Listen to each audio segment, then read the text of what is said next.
back at Mental Health 101. Sorry for that, people. Welcome to Mental Health 101. Features is created to have mental health awareness. And today I have my special guest indeed. He is a visionary thought partner and steward of the Institute of CFLI, no other than Mr. Markus Neukom. Welcome. Hi, Daniel. Great to be here again. Welcome, Mr. Marcus. And can you please introduce more about yourself? I'm a former business consultant and executive coach, and I still do it, but on a different basis. So, what I'm doing today is I'm helping people to remember who they once were before the world told them who they had to become, which I personally believe, Daniel, is so connected to mental health. So I'm in the US now. I'm originally Swiss. I'm married to my wife, Holly, and we've been married for 15 years, which is a very important aspect of mental health as well. And I just learned mental health is not something that's been given. It is something you really have to do something for and on a daily basis. So I'm so happy to be here with you, Daniel. Yes, and thank you so much for sharing your knowledge and wisdom to the world, Mr. Marcus. And can you share a personal experience that shaped your understanding of mental health? Oh, absolutely. And I believe this is one that everyone can relate to. And that goes back when the pandemic hit the world. Um, Pretty much everyone in my environment was already depressed. And probably because I was doing my work, working with people on purpose, working with people on positivity, and helping them to develop their potential, I lasted quite long without depression. But then I remember, literally out of the blue, it hit me and I was down. So it was the first time when I really felt like, will I ever get out of this again? I went through burnout, so I know very much what this means, but I always knew the next step will come. But as you remember, when the pandemic hit, it wasn't so much anymore my own mental health. It was very much connected with not knowing what comes next. None of us had ever gone through a pandemic. None of us ever knew whether it was dangerous, whether what people told us was true. So I personally said, you know what? I am a contingency thinking person. And if there can be a threat, I'll take it serious. So that's pretty much what I've done. And I remember it got to the point, Daniel, where I literally asked the universe, should I actually continue posting on LinkedIn, for example, and spreading the message? Because I felt like, what do I have to share? I am depressed myself now. Like who am I to go out into the world and say, you know what, there is hope? And then it was so interesting. Then the universe gave me a beautiful answer. It said, Marcus, especially because of how you feel right now, you need to go out and give people hope. Because people have to see that someone like you, who has been in the spotlight quite a bit before, actually deals with the exact same thing like them, and that there is hope by you actually speaking out. Look, you're not the only one. I am in the exact same boat. So let's actually get through it together. So then I reached out to ChatGPT and asked ChatGPT, what shall I write about? And so I received 10 recommendations, and number seven was imposter syndrome. And as you can imagine, Daniel, and everyone who listens and sees us, imposter syndrome has a lot to do with mental health. Because mental health itself is a very delicate thing. And if you add the thing of imposter syndrome to it, it literally screws you up. So I got to the point where, for the first time, I experienced imposter syndrome in my life, where I thought, who am I to tell the world or to tell anyone what to do if I am myself at such a low point? So that was an absolute turning point when depression hit during the pandemic. Mr. Marcus, how do you prioritize your own mental well being while advocating for others? You see, what's really interesting, I was looking for answers at that moment, as you can imagine. And I never meditated before. Like, I just knew I have the attention span in terms of meditation of maybe 1 or 2 minutes maximum. And then I get fidgety. I need to get up, need to move. But then I found Sadhguru. And Sadhguru is somebody for me who is not a guru. He is someone who bases his stuff on science. So when I studied his stuff, I suddenly realized his inner engineering talks about the mechanism that actually builds the foundation for mental health. So I understood, if I actually get to know myself, if I get to know what's going on in me, then I will absolutely probably be able to heal myself. So I started meditating. I became a very avid meditator. I meditated twice a day for half an hour. So it was an hour in the end per day. And I did this for many years. So I believe meditation was the foundation for me to get to that place where I was able to say, you know what? Let's just zone out the world for a moment. Let's just close my eyes. When I got in in the morning, I just sat here like I sit here now. I just closed my eyes and I just went into stillness. And at that moment, I don't think I knew actually what I was doing with stillness. Because, stillness quite often is like, is it when you meditate, when you do nothing, when you just calm down, when you silence yourself? And I realized, no, no, no, I don't think I was actually doing nothing.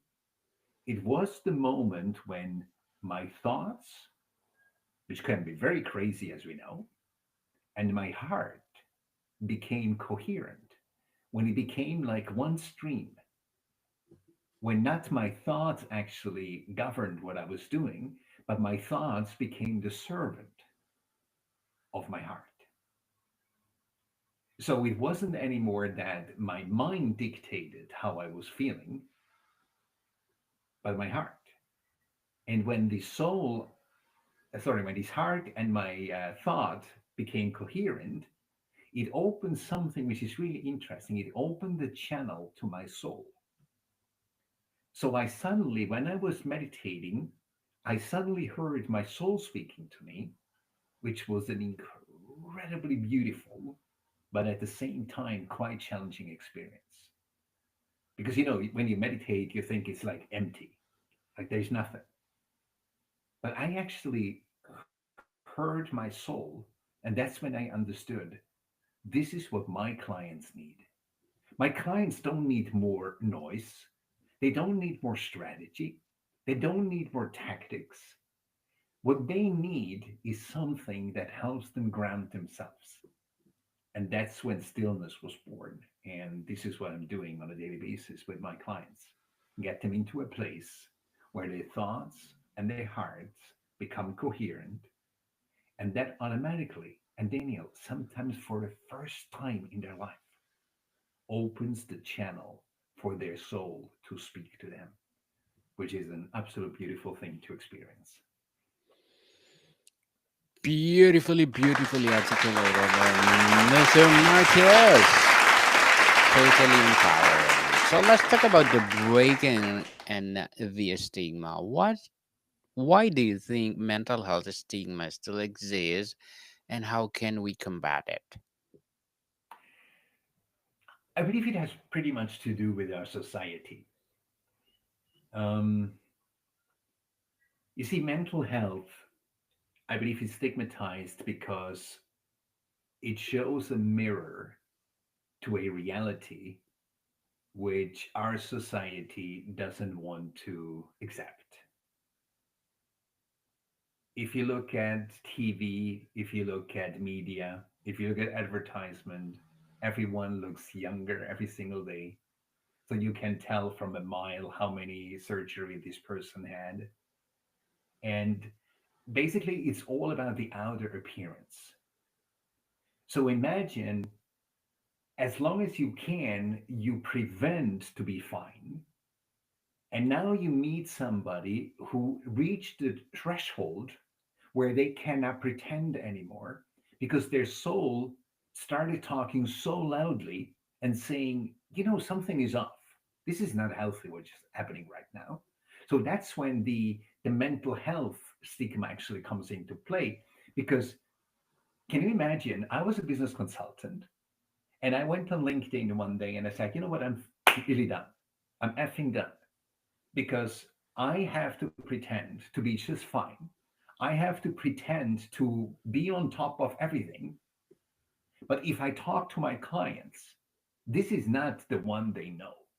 The one they know is the one who shows up and says, you know what? I suffer just like you. I have doubts just like you. I have fears just like you. And guess what, Daniel? This is the foundation for the trust people bring toward me almost immediately when they meet me. Because, I am transparent. I said to myself at that moment, gosh, I am just done pretending.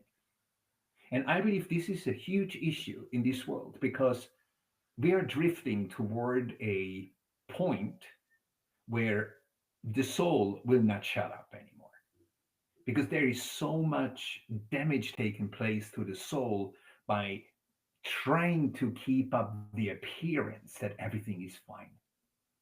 And now imagine suddenly someone comes and says, you know what? I am depressed. That doesn't fit into that image anymore. I'm not sure whether you know that movie, but there is a movie where everything was black and white. And then two young children were actually moved into that world. It's like a sci-fi movie, into that world through a TV, and they were colorful. So suddenly they were black and white as well when they landed. But then more and more emotions, more and more the soul started speaking to them, and they actually started developing color on their skin, whereas everyone else was black and white. Can you picture that? Yes. So sooner or later, they actually became quite a threat for the rest of the people. Because if I am used to pretending, and now you suddenly, Daniel, show up and dare to speak about your pain, dare to speak about something is wrong with me, or I am scared, the other people who try to pretend, and sorry, that's our entire society and economy is built on that, on pretense, you suddenly become quite a disturbance. And I believe that's why stigma is here, because people try to silence somebody who has mental issues. And mental issues is not like that they are insane. It's literally my soul is sad. And if I don't express it and if I don't follow through, guess what happens? I become depressed. So mental health is something that's not talked about because it shows a mirror to others who try to pretend to just be all right all the time. And I know this is probably quite an unpopular opinion, but this is one I totally believe in. The fear of having to look into your own mirror when you actually see the mirror image of somebody else. It's a long answer. Mirror, for sure. Mr. Marcus, what's the most harmful myth about mental health you've encountered and why and how do you address it? So, was your question the most harmful Myth. mental myth? Oh, I Yes. get it. Okay. Oh, I believe it's absolutely imposter syndrome. That people believe that imposter syndrome exists. And if they suffer from it, they're basically screwed. Because, let's face it, imposter syndrome comes into play when you do not believe that despite of all the proof you have, of all the experience you have in the past, that you still doubt you have what it takes. So if you go on Merriam-Webster and if you look into imposter syndrome, it literally says, despite of knowing you have what it takes, you still doubt yourself. So why is that? Why is that? It's literally because we do not know ourselves in ways we believe we do. So you see, in terms of mental health, I believe if people would start talking about it, if people would dare to be honest and open about how they feel, guess what, Daniel? So much less mental health issues. If you bottle it up and you keep it inside, it becomes cancer. Literally becomes cancer. So if we dare to speak out, I just challenge everyone who listens to this show here. Reach out to one person who you trust and start sharing openly how you're really doing. And I can tell you that one act can literally change your life. And I totally believe in that. Definitely. And Mr. Marcus, how can we encourage more open conversations about mental health in our workplaces or schools? You see what it is? I don't think it can be demanded. I don't even think it can be encouraged. You know what it is? It starts with you and it starts with me. And it starts with the person who listens to our conversation. Because I believe it is almost like a ripple effect. Like dare to be that little pebble that dares to be open about how they feel. You don't have to share like your entire mental health story. Just share that you are not always okay.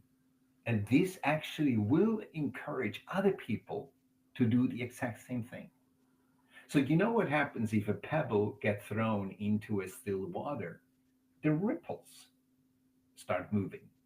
And imagine now more and more pebbles fall into a huge, thing of water, more and more ripples. And in the end, they're actually becoming waves.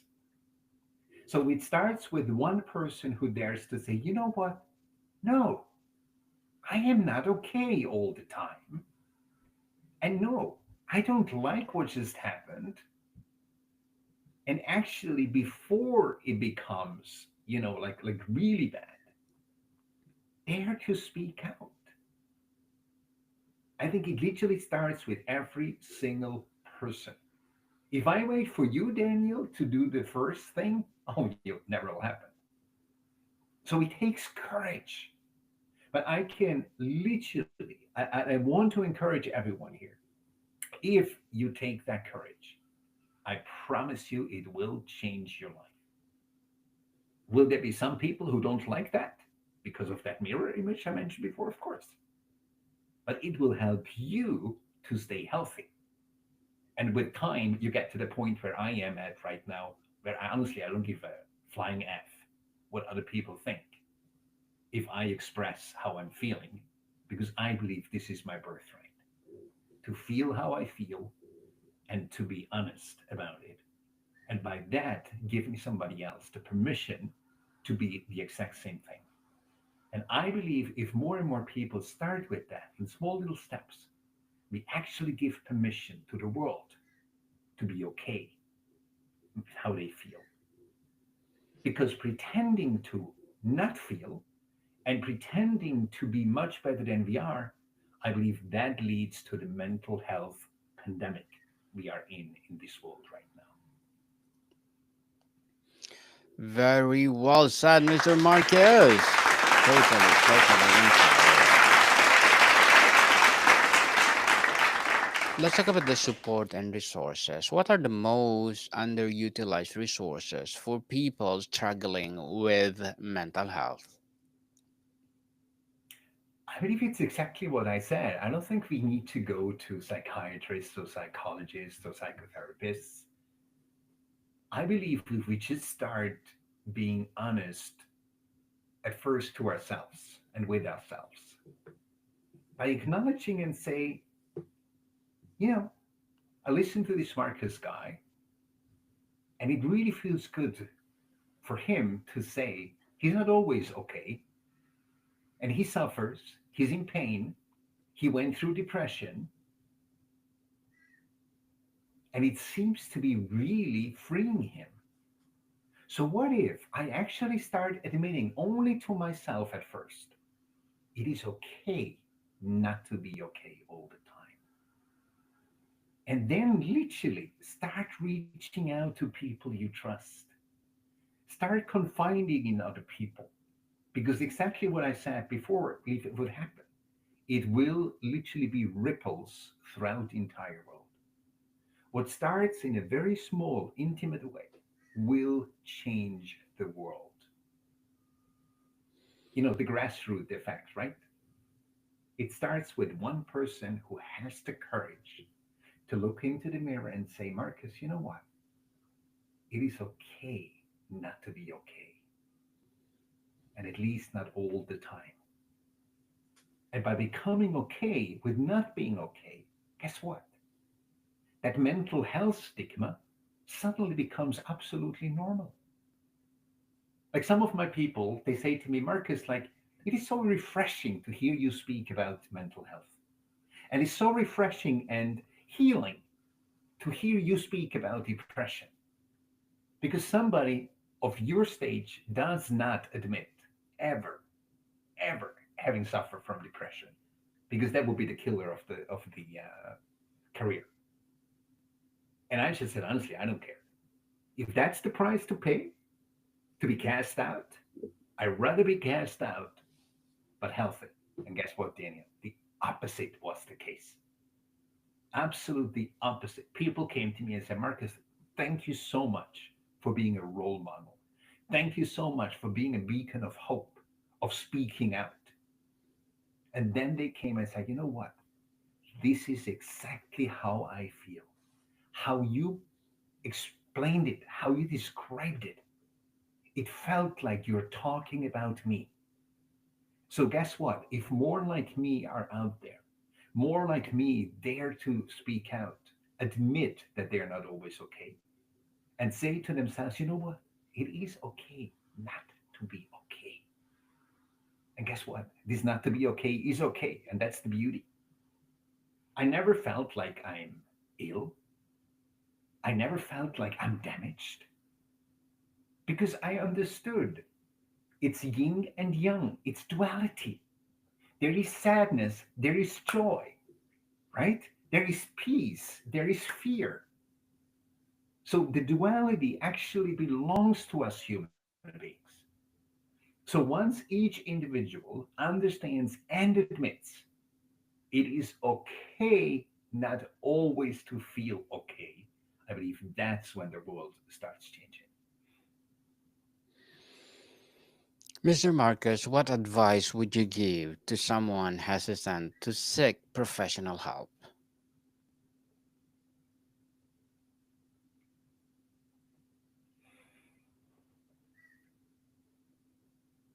You know, the thing is,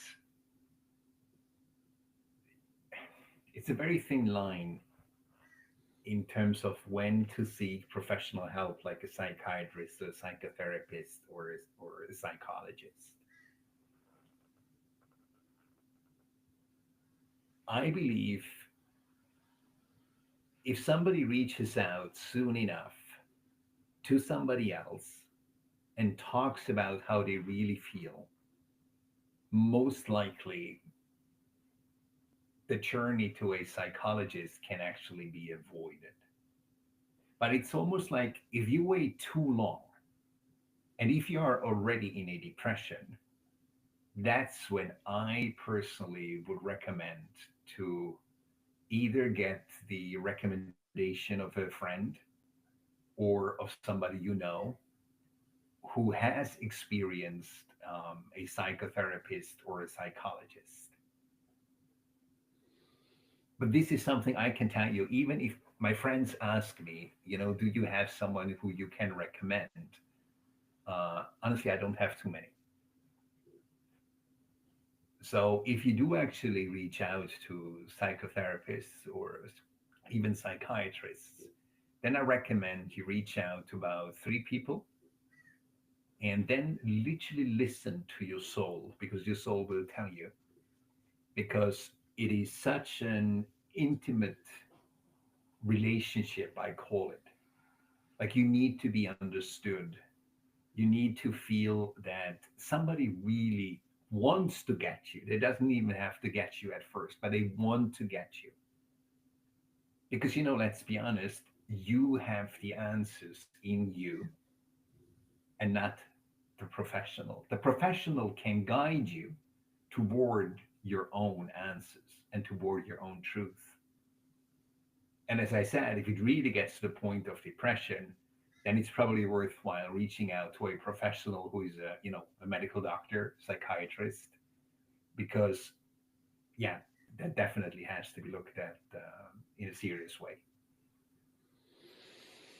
Mr. Marcus, before we wrap up our discussion for today, I'm inviting you to please to listen to my other podcast, people, my other podcast, because my abstract essay is already in fifth season, abstract poetry in second season, and my book 101 review in fifth season too, a comedy 101 in second season, and my food 101 in fifth season as well, geography 101 fourth season, and my baby podcast law 101 and mental health 101, love letters in third season, and Movie 101 Review and Music 101 in fourth season, and Science 101 and Sex 101 in its first season. Please listen to them wherever you listen your podcast. So, Mr. Marcus, You're a if busy you guy. could, yes, if you could leave our audience or listeners or viewers with one message about mental health, what would it be? It's literally have the courage to believe and have the courage to admit it is okay to not be okay all the time. I really believe it starts with that, to have the courage to say, oh, I'm not always okay. And it's okay to not always be okay. And then reach out to this one person I said, and have an open, honest conversation. And you'd be surprised how the other person reacts by saying, you know what, Daniel? Thank you so much for sharing. This is really how I personally feel as well. Totally, totally empowering, Mr. Marquez. And thank you so much for being part on Mental Health 101. Thank you for sharing your knowledge and wisdom to the world. So, can you please invite our listeners to support your advocacy or whatever projects that you're doing right now?